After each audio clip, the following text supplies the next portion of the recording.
In the day and age of bad product coming from Hollywood and hypocritical influencers trying to convince you that we are in the middle of some sort of holy culture war, it is important to go back and enjoy some genuinely good stories. And Gargoyles is one of them.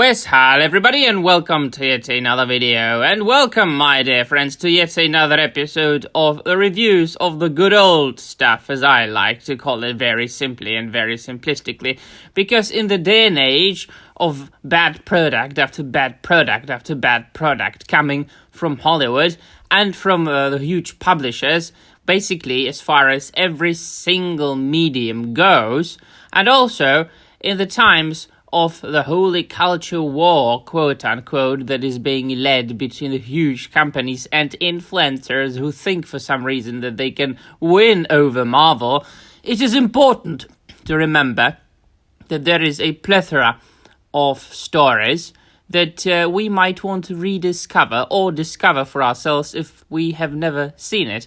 And because this is primarily a fantasy-oriented channel, I have got something extraordinary for you. We are talking about a less-known TV show from the Disney television animation, and that is, at this point of time, I would say, in the minds of many people, legendary, but also much less known than, for example, other 90s television animated shows, such as from Warner Brothers Studios' Batman the Animated Series.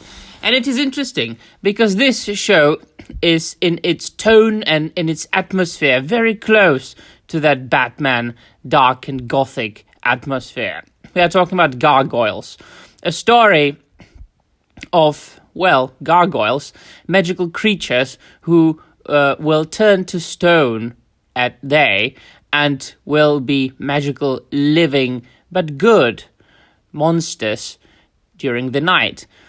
And the story begins in 993, and they are living in Scotland, and they are guests of a Scottish lord and lady in a castle, and that castle is under siege by the Viking raiders, and those gargoyles are, of course, helping their host and fighting against those Vikings.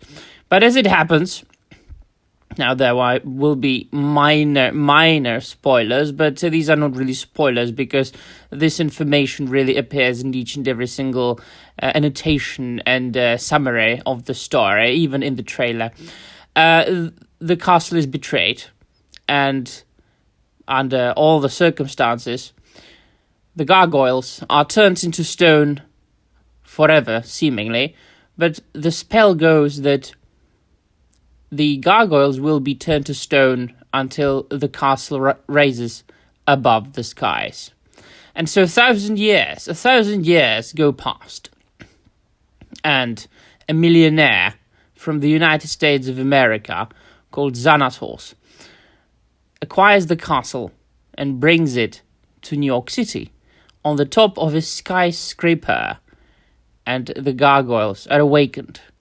What is interesting about those gargoyles also is that in the medieval times they didn't have names. Only their leader, Goliath, has a name and is being called like that by both humans and other gargoyles. Otherwise, his companions have no names. Only a small group of them survives because they are shattered to pieces in the medieval times by the Viking raiders when the castle gets, defeated by those Vikings. And so the adventures then continue for the gargoyles, for our protagonists, in the 20th century, the end of the 20th century actually, in 1994, when the first episode aired. And you have to appreciate a couple of things about the show.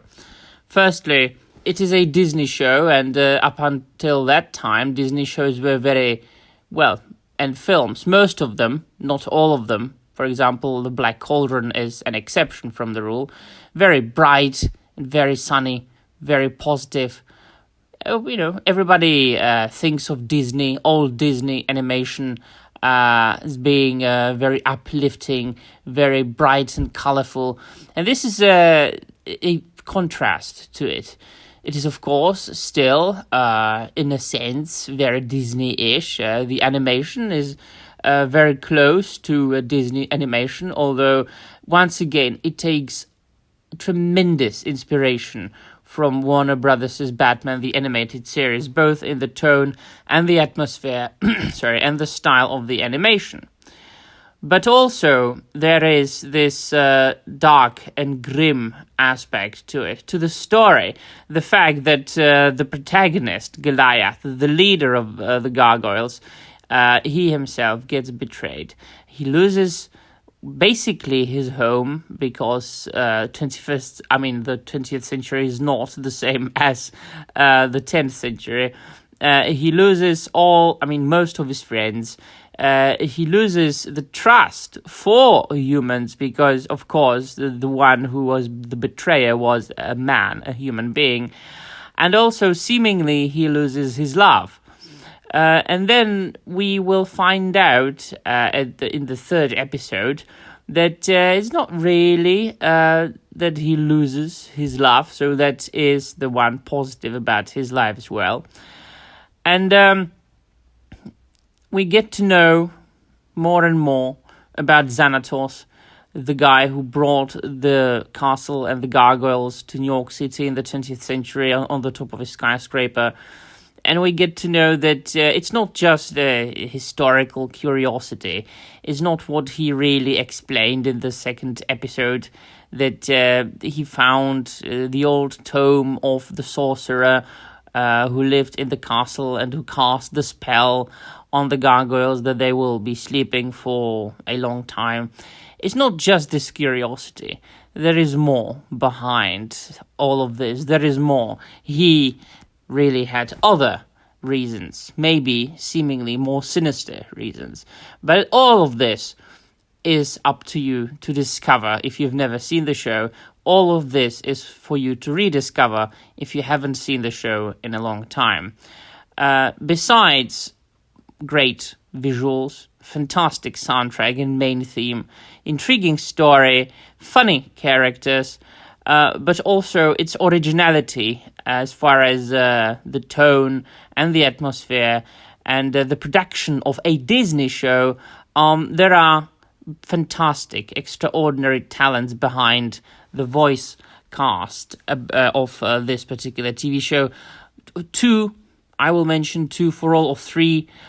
Keith David is voicing Goliath. Jonathan Frakes, number one, from Star Trek The Next Generation, is voicing the David Xanatos character. Or Frank Welker, the Megatron from Transformers Generation 1, is also voicing one of the Gargoyles, Bronx, namely, because they are given names in the 20th century, usually names connected with parts of New York City, like the River Hudson or Bronx, and so on and so forth.